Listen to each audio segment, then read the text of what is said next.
Commissioner of transport office દ્વારા ઈ-ડિટેક્શન portal શરૂ કરવામાં આવ્યું, જે ટોલ પ્લાઝા સાથે કનેક્ટ રહેશે. ટ્રાન્સપોર્ટ કેટેગરીના વાહન પસાર થશે ત્યારે PUC, fitness, insurance permit data તેની સાથે મર્જ થઈ જશે.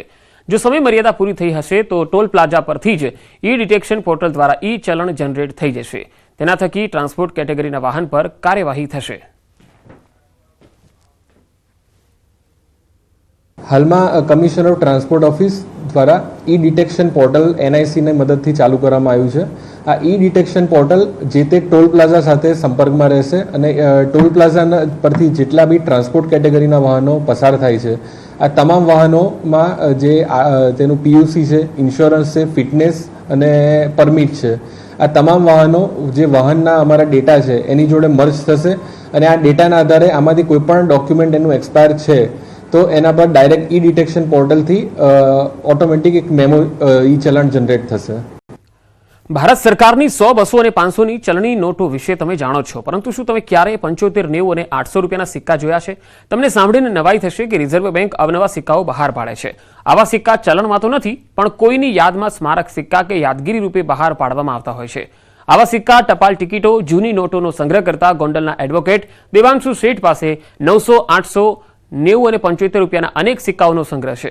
RBI દ્વારા બહાર પાડેલા આ સિક્કા ચાંદીના છે. ભગવાન પારસનાથના જન્મ કલ્યાણના 2900 વર્ષ પૂરા થતા યાદગીરી રૂપે 900 રૂપિયાના સિક્કા બહાર પાડવામાં આવેલા. સાથે જ પારસનાથ ભગવાનના નિર્વાણના 2800 વર્ષ પૂરા થતા 800 રૂપિયાના સિક્કા બહાર પાડવામાં આવ્યા હતા. તો RBIના 90 વર્ષ પૂરા થતા 90 રૂપિયાના સિક્કા અને સુપ્રીમ કોર્ટના 75 વર્ષની ઉજવણીના ભાગરૂપે 75 રૂપિયાના સિક્કા બહાર પાડવામાં આવ્યા હતા.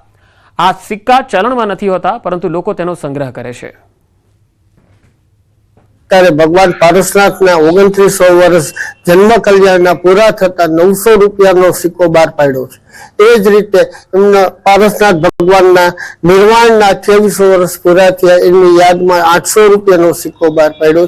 એવી જ રીતે ભારત સરકારે રિઝર્વ બેંકના 90 વર્ષ પૂરા થતા 90 રૂપિયાનો સિક્કો બહાર પાડ્યો.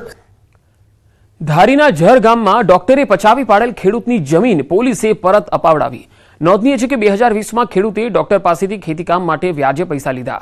સમયસર પૈસા પરત ન કરતા ડોક્ટરે ખેડૂતની 18 વીઘા જમીન પર કબજો કરી લીધો. ખેડૂતે પોલીસને ફરિયાદ કરતા પોલીસે સમાધાન કરાવ્યું.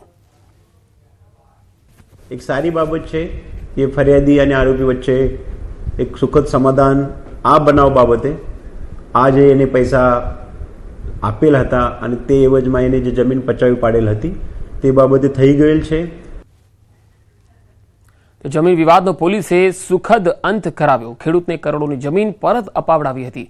આમ તો ખેડૂતે વ્યાજે પૈસા લીધા હતા અને તેને લઈને આ જમીન પર કબજો કર્યો હતો.